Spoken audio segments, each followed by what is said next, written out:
Hey, welcome to Just Truth. And today we're going to be talking about the truth about communication styles. And I have with me none other than my wife, the licensed mental health clinician, Miss Janice Toussaint. Thank you so much for having me back. Last time we spoke about the doer communication style, and today we're going to speak about the supporters.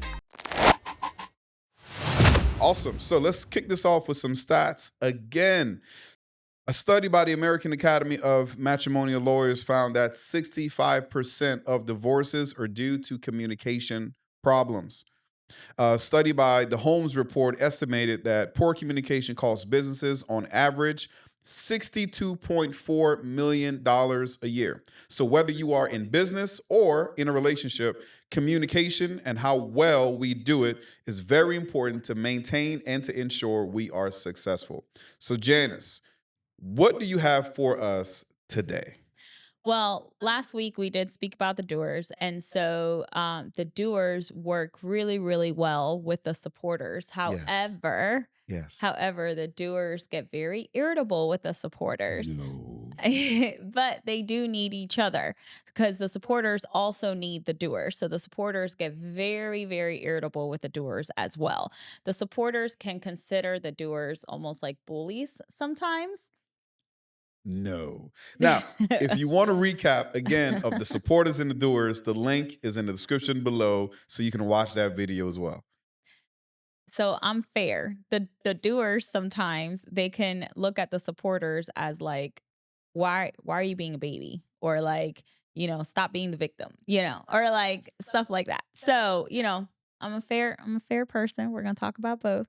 So, but the supporters have five really good strengths. Okay, okay. So first, they have emphasis on relationships. Good, good. So they're very, very big on having a collaborative atmosphere and using language like we instead of I. They're also active listeners. So they're very, very good listeners. Their empathy is on point. Like they're able to empathize with other people very well. Okay. Um, they're encouraging and they provide positive feedback. So they're very good on building people up, especially with words. And then they're tactful and they're diplomatic. They cannot stand conflict, so they're typically non-confrontational. However, until something they love is threatened. If Hmm. something they love or someone they love is threatened, they will step out of that and they will do what they need to do. They get into protector Okay. mode. And then they're very patient and they're calm. So they're able to de-escalate really, really high tense situations. So those are the five strengths that supporters have.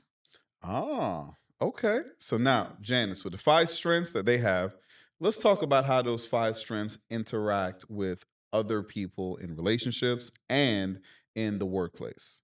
So in the workplace, they tend to work really well because if it's a team atmosphere, they're very, very good with collaboration. The downfall of it is that they may not necessarily speak up with ideas, or if somebody else takes the credit for something that they did, they may be like, you know what? They probably need it more than I do, which it's like, you don't want to, fight every single battle, but then at the same time, you don't want people to take advantage of you. Absolutely. So that can happen in the workplace, but then also in relationships. Ooh. And that actually takes me to the challenges of a supporter because they really, really struggle with setting boundaries. They tend to allow people at times to just walk all over them. Okay, so when we talk about setting boundaries, boundaries is something that I really came into in my adult years. So Mhm. growing up as a kid, there were no such thing as, hey, set boundaries. You know what right and wrong was, but boundaries is an adult word. So when you say boundaries, what does that mean? So boundaries is making sure that you do not allow other people to take advantage of you. And also making sure that if someone is toxic, that you don't allow them into your inner circle. And then that can be really hard with family, right? So then I tell people like if you're connected with people that are extremely toxic and you know that there's no way of like separating yourself from them. Let's say it's an auntie that you see, every Christmas and Thanksgiving. You're like, you know what? I'm just going to mentally prepare myself for this moment. And so it's like, hey, never lie to them. So you never want to say, oh my gosh, it's so good to see you. So you want to say, wow, your dress looks nice, Wait, or, so I can't say it's good to see you to auntie if she's toxic? Not that you are toxic, auntie, but I can't say that? well, is it good to see her? Yes. It's always good to see you, auntie. Okay. I mean, if it's not a lie to you, then go ahead and let her know I it's mean, I good feel to like see you her. setting me up right here, Janice, because if I did have an auntie, and I don't, that I didn't like seeing, I can't say, auntie, I don't like seeing you, I'm because just I do like seeing you, auntie. I'm just saying I wouldn't lie. Like if I'm genuinely not happy to see somebody, I'm not going to say, "Oh my gosh, it's so good to see But that's a you." stranger though. This is okay. I get what you're saying. Okay. Okay. Can we wheel it back? I have no idea what we were talking Oh, about. no, no, we were talking about setting clear boundaries. Auntie comes Oh, in. boundaries. What do boundaries look like? So making sure like that if someone is toxic or someone is taking advantage of you, that you do not allow that to happen. Okay.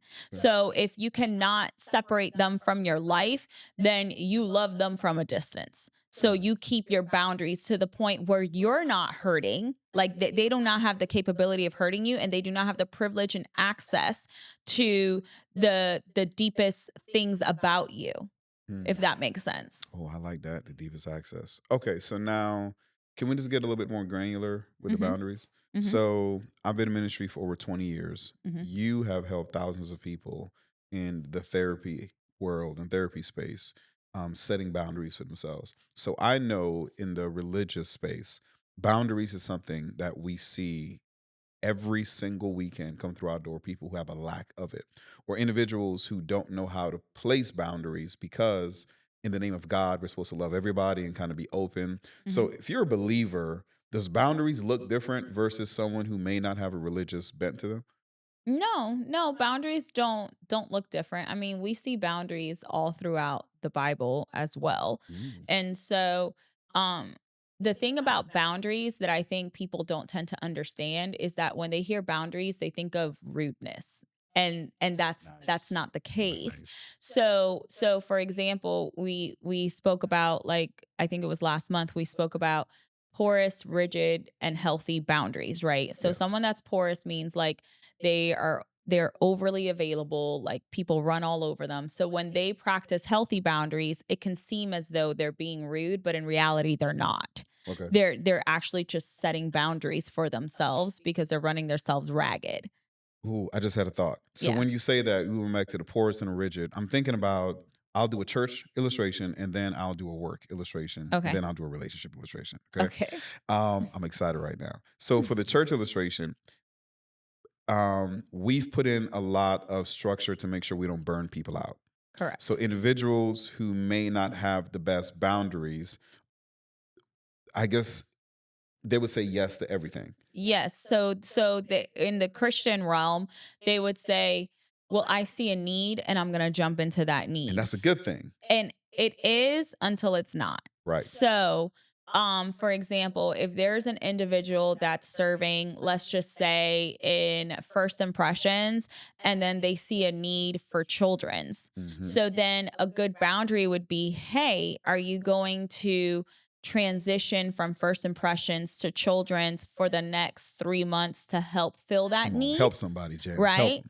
them. Or is that individual trying to be like, oh, well, I'm just going to serve the first 2 Sundays in first impressions and then the last 2 Sundays in children's ministry? That's not okay.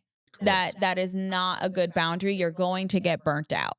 Now, when that happens, we also recommend that if you have a good leader, that leader should step in and create boundaries where Absolutely. there are Hmm. no boundaries. Correct, correct. Because sometimes people that have like a really big heart and they just see the need, they want to help, and that's fine. We love that you want to help, but what else can we transition from to make sure that that individual stays healthy? Okay. Okay. So now in the workplace, does that translate to the individual who say maybe they want a promotion and they're going to work every available overtime or do whatever it takes to get to that next level, and they remove all sort of boundaries from that work life relationship. Is Mhm. that the same thing, or is that different because there's a different motivator involved? So here's the thing with corporate. It's it's it's not just about can you do the work. It's are the right people looking at what you're doing and are they even Ooh, considering you? come on, Janice. Because you can do and I learned that the hard way working for corporate Oh, we many both years did, ago right? where it's like, "Oh man, I'm doing all these things that are outside of my job description," but then you want to promote somebody from the outside in. That means you were never considering me. So in reality, you were kind of manipulating the fact that, hey, you knew I wanted a leadership position. You asked me what my career goals are within the company, right? So then you show your hand. Okay. And Ooh, then they're like, oh, yeah, work on this, work on that, do these trainings, all this outside of my scope. But then you bring in somebody else.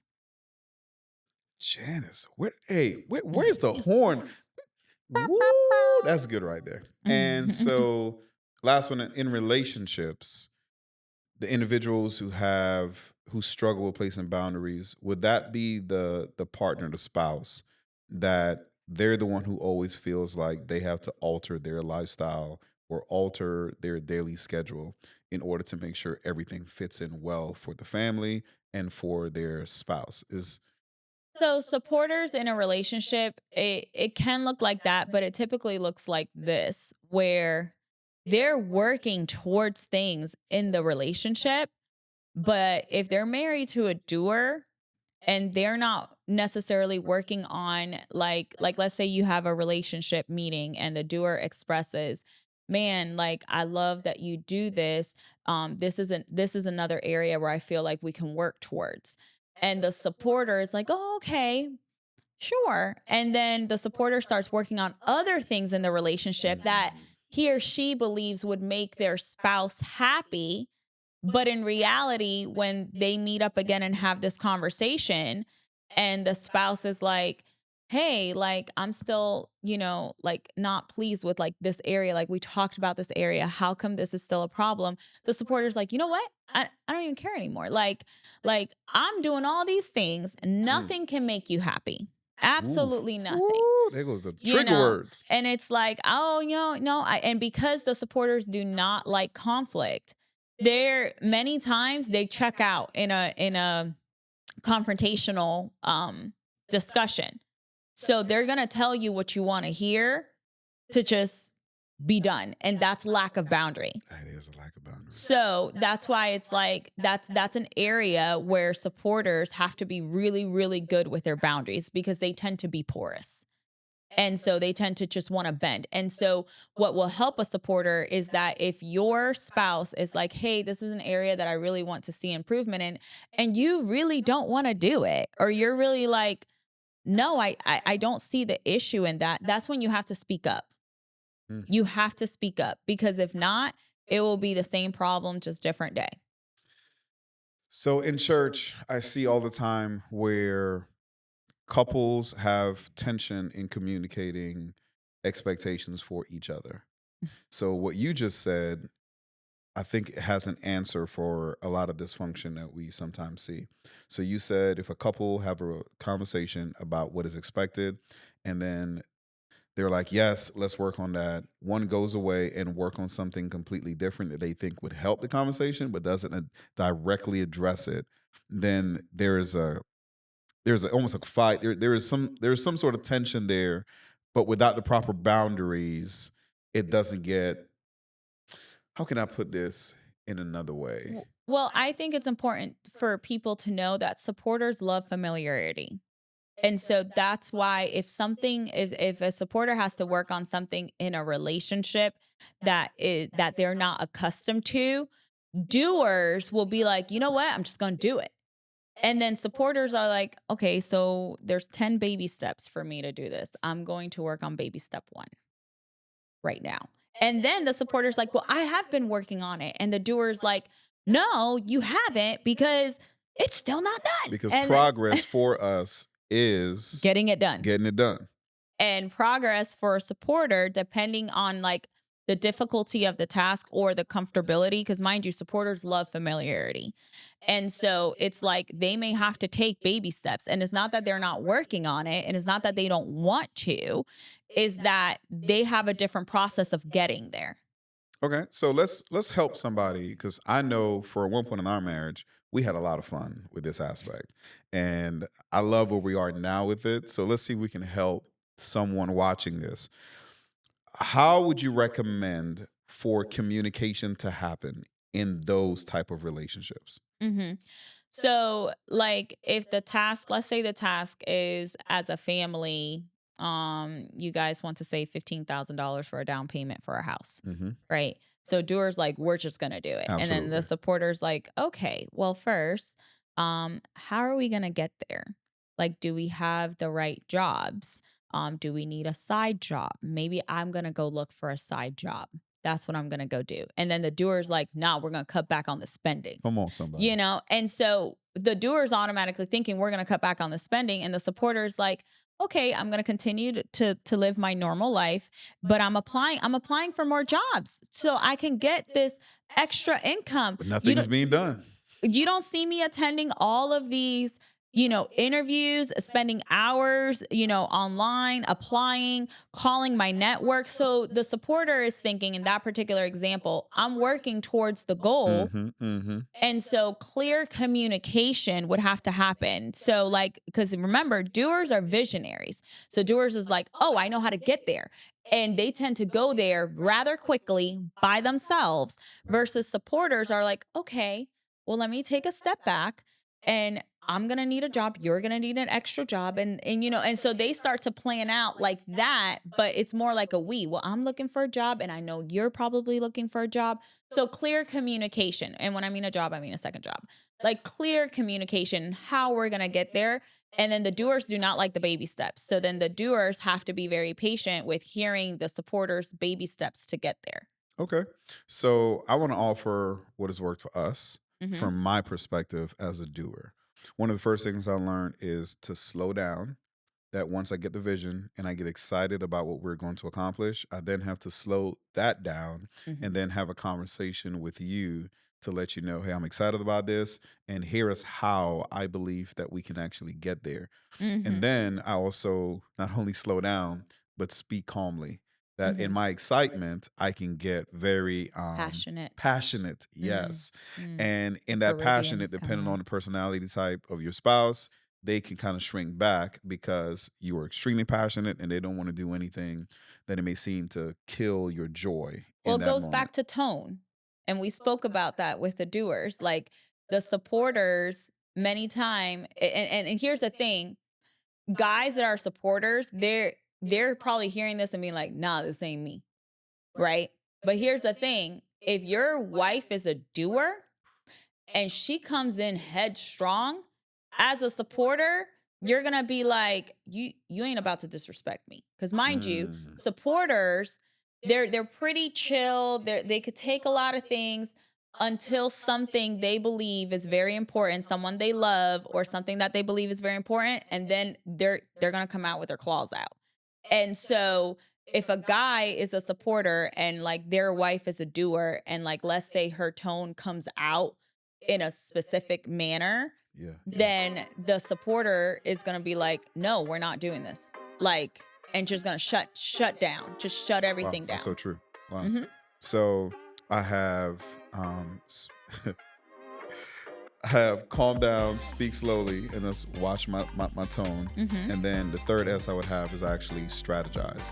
So Hmm. strategize with you, come up with a plan, and then move forward. So as I stated previously in our relationship, that was one of the biggest tensions I remember us going through, where we would leave a conversation, think we're on the same page, and then all of a sudden a month goes by and we're frustrated because you've worked on things, I've worked on things. I'm looking at it saying, hey, this is what we agreed on. And you're like, I'm doing what we agreed on. I'm like, no, you are not. And then that will turn into something. But once we started strategizing together, I think it's literally changed the way that Hmm. we've gone about solving our tensions. And reaching our goals. Oh, for sure. We work very well Come together. on, say it again. Very Yeah. well. They Now, what working I on that. will Come on. say for supporters is some growth opportunities would be to speak up. Mm. Even if you're in a confrontational discussion, you have to speak up.